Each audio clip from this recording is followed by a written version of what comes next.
Ladies and gentlemen, welcome to another episode of the Taproom Success Show. I'm Gary Shumway, joined as always by my good buddy Andrew Copeland. Andrew, Hello, everybody. hello, hello, and how is your work? It's the new year. We're recording this just a week, Second podcast, second episode of 2026. 2026. Incredible. So, how is the first week of your new year going? How is it going for you?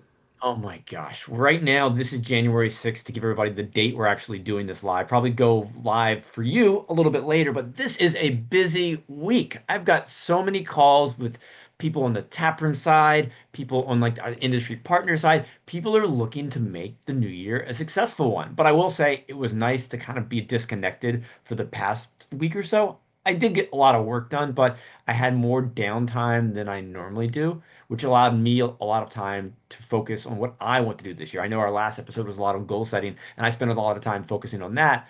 But I'm curious what you do during like the end of 2025 or the last year, Carrie, because one thing that I receive a lot of, and one thing that I love is getting my year-end list. I think every company we subscribe to or follow sends you top 10 of this, top songs you listen to on Spotify, top YouTube, whatever. It's like, how many of those year-end recaps wrapped do you receive as the year winds down? Pretty much, yeah, like dozens and dozens, which are good. I mean, I like to see that because it's like, right, it is best of time and best of podcasts and best of blog posts, and it's also a great time for reflection too. I mean, it's that's I'm a sentimental guy. I'll say it, and I look back and I'm like, oh, and but then you look forward and you get hopeful and excited for the new year. It's just sort of a natural thing. So I think kind of riding that wave is pretty cool. It's a great time to just say like, all right, let's recap the year and then what are we going to take from that? And it's a lot of stuff we've forgotten and how are we going to forward, kind of roll that into the new year. So I think with that, I mean, you've shared a lot of best of for your post from Secret Hopper. I mean, are there themes there? Like, what are some just general observations as you kind of, roll back through 2025 and look at the best of the content that was out there? Yeah, so this is the second year we've actually analyzed the post at the year end. We look at the metrics ongoing, but we didn't do a best of list prior. And I think the biggest shift I've seen in 2025, and I should probably search my own articles on it for the prior year, is the mentions of the word hospitality. I mean, all along we've been in the hospitality business. As long as you have a tap room, you better be in the hospitality business. But it's not a word many of us, I think, were using much until this year. And I'm guilty of it too, as I mentioned. But the mentions of hospitality, I think, are big. Because a couple things, no longer is the competition big beer. It's not just the other tap room down the street. It's every business in the hospitality space putting out some sort of experience. So no longer are we focusing on how to make really good IPAs or things like that. We're focused on how can we make our spaces the place people crave and how can we get them coming back. So that's a theme we started to see. I mean, I've talked for a long time about the value of the customer experience and also the staff experience as a tool to kind of get people spending more and just calling your place home. But I think even more and more and more, don't hate me, everybody, the focus shifts from the beer to all the other awesome things that you're doing. So in 2025, we saw more and more hospitality focused talks, but we continue to see talks on taproom data. People are looking at the business side of their operation, and you like talking numbers, Carrie. Like, what metrics should they be monitoring? We've found people really are into monitoring those metrics, but also upselling, upselling, upselling. The theme I've had in the things that I've written, but also the conversations that I've had. You have this audience. How can you get them spending more? And this is something that I haven't wrote a blog about, and I actually wasn't even planning to mention today. But at the workshop we just hosted with crappy professionals in December of New Orleans, I'll say a few years ago, we were having conversations, arguably controversial, on kids and breweries, right? I would say not the most controversial thing in beer right now. I won't say the other. We can talk about it another time, but it was arguably very controversial topic. AI is the one that I'm seeing very controversial right now, by the way. But with the theme of kids and breweries, we're not like, oh, should they be allowed? Should they not be allowed? How do we get them to behave? Yeah, we're kind of still having those conversations. But I'm having conversations, and this was in New Orleans. They're like, we've got these kids in the tap room, Carrie. How can we get their parents to spend more money on them? like upselling to kids, which is kind of funny to talk about. But as we expand our audience, we make it hospitable to more. We're just looking at not just the beer drinkers, but the people in our space, and how can we make that more appealing to them, but also more profitable to our business. So those are the general trends I'm seeing right now. Yeah, I think it's just the evolution of the industry too. It started with, yeah, we're craftsmen, make great beer, and then hospitality, and then you got to be understanding what it takes to run a great business. So I think those are all very natural. And going back to hospitality, I mean, you had sent me the book Unreasonable Hospitality. Is Have it you good? read it yet? I know I just sent it, so my expectations are that maybe you haven't had time just yet. I have not read it yet, but it is definitely on my list, and it's I There'll be a keep it like quiz. I keep it in a place where it's like, all right, there it is, right, front and center. But obviously, the author of that book is going to be speaking as the keynote at Craft Brewers Conference. So there's your hospitality. I mean, the industry's there. Yeah, no, I mean, I'm actually really looking forward to that talk. It's going to be great. Will Gadara, I don't think I ever say it correctly, so please forgive me, everybody, but that's going to be a talk. And I think hospitality is hot. And hospitality, an article on it, was our number 5 most read blog of the year. And I think all of the other ones that I'll go through in just a moment, they really are all just kind of in that hospitality space. So you need to be focusing on everything in your brewery that's not just about beer, and how you can pay attention to those little details that make a big impact. And as we talk about attracting new and different audiences, don't worry, I'm not going to talk anymore about kids today.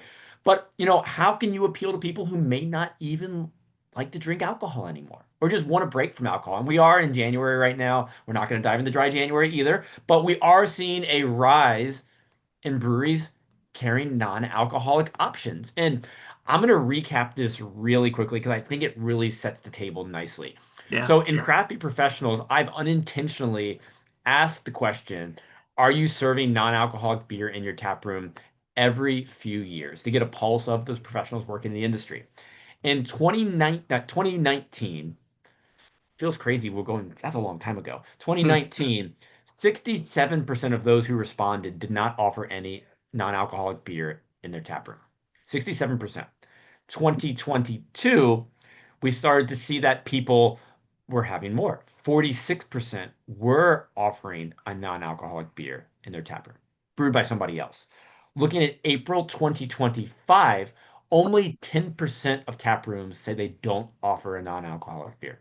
It Yeah. nearly flipped. So tap rooms are literally 370% more likely to have an NA beer from another producer today than in 2019. I think that's wild. I think that's awesome. But that's just 6 years, and you saw a complete flip. And I think the reason is, you're getting people who may not want to consume for whatever reason, but we want them in our tap rooms, right? We want to give them a space that they really enjoy. Sure, I could drink an NA beer at my house, but if I can get out of my house, I'm here all day long and go have an experience with friends, maybe pour that beer in a glass so I feel like I'm actually enjoying something with the others. I think it's a great way to, make these community spaces even more welcoming. That's interesting. I wouldn't have guessed that it would shift that much, but it stands to reason. And I go back to our buddy Mark Meckler from Crafting Strategy. He would always say, you got to give customers what they want because it's what they want, right? So a lot of times it would be, no, that's we don't do that, we don't do that. But yeah, you gotta recognize what the market wants and give it to them. Yeah, so I'm gonna lump up my next two most read blogs kind of together. The titles were Proven Strategies to Increase Guest Spending in Your Tap Room, which was a panel conversation. So we brought in 4 people smarter than me to share what's working in their tap rooms. And the themes we really saw in that one. How can we increase loyalty? How can we get people to become part of memberships, mug clubs, these things you can get your fans to do, be part of, to feel special, but also spend more? That was a theme there. Getting guests to buy food when you're at your tap room. Whether it's just basic snack options to increase the bill just a few bucks, or people adding the kitchen and then getting your staff to ask the questions. I mean, I hate to say, would you like fries with that? But the upsell opportunities involving other things outside of beer that they can buy. And that was really good. We also had a lot of conversations about proven strategies to increase guest spending revolving along events. What type of events can you do in your tap room that are going to get people hanging out longer and thus spending more money? So those are some of the themes we had in that panel, but it really kind of came down to the number 2 on the best of list.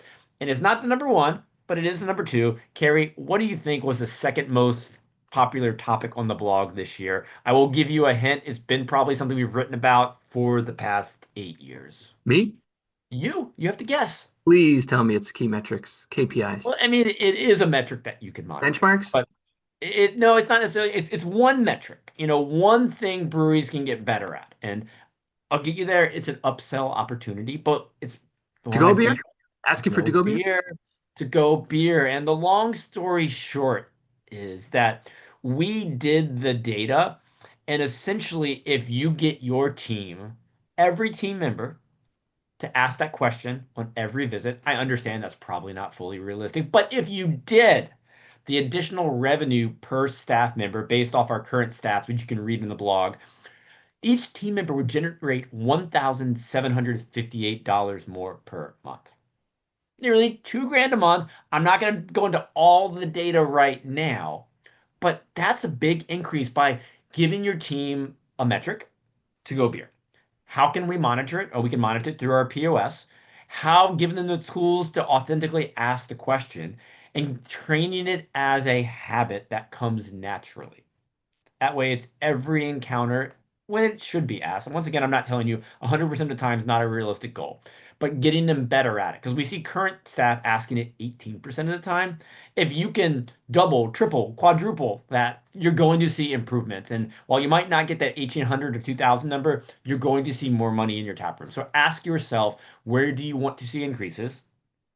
Is there any data on it? If you want data on something, everybody, ask me. I probably got it and I'll dive into it for you. And I would love that challenge. But on the to go front, we have data that you can take to your team and say, hey, by asking your team to do these things, you will see these results. It's not like, oh, the taproom manager told me, the owner told me, oh, they're just getting on me month after month after month. No, there's actually data industry wide that shows why you should do these things. So ask the questions and you will see results.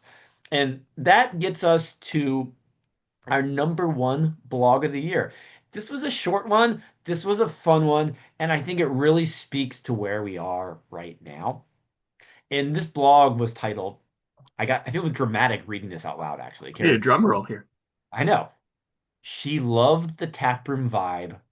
She didn't return. So, what this was about, you could go somewhere. You might like the beer. You might like the music that they're playing, but you might not come back because there are so many places we can go. So many. Between my house, I should do this count one day. I bet there are 50 businesses within 2 miles of my house that have some sort of hospitality like experience. Restaurants, breweries, coffee shops, arcades, all these places I can choose from. And they all have great vibes. They probably all have delicious beer, whether their own or someone else's. They probably all have decent food. But it is your team and the engagement that they can provide that makes a difference. Imagine going somewhere for the first time. You're kind of looking around, you're a little confused. The vibe could be great, but you don't know what to drink. And the staff doesn't offer recommendations. You get up to the bar, they say, what do you want? Okay, that's not great. You're hungry. Oh, but they don't tell you about the food truck that's around back. So you leave hungry, and when you leave, you're like, oh, geez, I could have got that Philly steak right there, but now I'm going home or going to a restaurant or spending more money. Or they didn't ask you if you want to try a flight, or if they didn't ask you if you want something to go. So, like, three quick little takeaways to kind of wind this best of list down. For you and your team, be curious. Just ask questions. Is this your first time here? What brought you in today? What do you like to enjoy? Just ask questions and start with that curiosity. Number two, be proactive, not reactive. Don't let it be, oh, I didn't know you had a food truck today. Make it, hey, did you know we have a food truck right out front? They have awesome whatever. Make people aware, be proactive. And when you give these recommendations, here's one I actually hate. I really hate this. And my son right now, we tell him not to use hate. He uses it as the H word, and he always gets on me when I say it. But I really don't like this, Carrie. I don't like it when I go to a brewery and they say, well, this is our most popular. I just don't like that. I want a recommendation that comes with confidence. I love this beer so much, you have to have it. It adds personality. And I think when we're looking to build these hospitable experiences, you want to feel the connection to the people. Yes, you want to connect to the beer, but I want to feel connected to those who have helped build this brand. And yeah, I think 2025 was a great year, but 2026 will be even more important to build these experiences that are outside even just why we all got into this beer. That's my rant. 2020, that's a great rant. 2026, best year ever, right? It's coming. It's coming. Carrie, I'm excited for a great year with you. For everybody listening, we talk about ways to make the Taproom experience more memorable, more profitable at our monthly masterminds. We're bringing in industry experts. This month, we're bringing in Ryan Geist to talk about how to build a successful merch program. We've got hours upon hours of pre-recorded lessons from Carrie and I, and also hours upon hours of industry experts we've had in the past. Let's make it a great year together, everybody. You can learn more at taproomsuccess.com. That was a little fast. Taproomsuccess.com, and we'll see you soon. Happy New Year.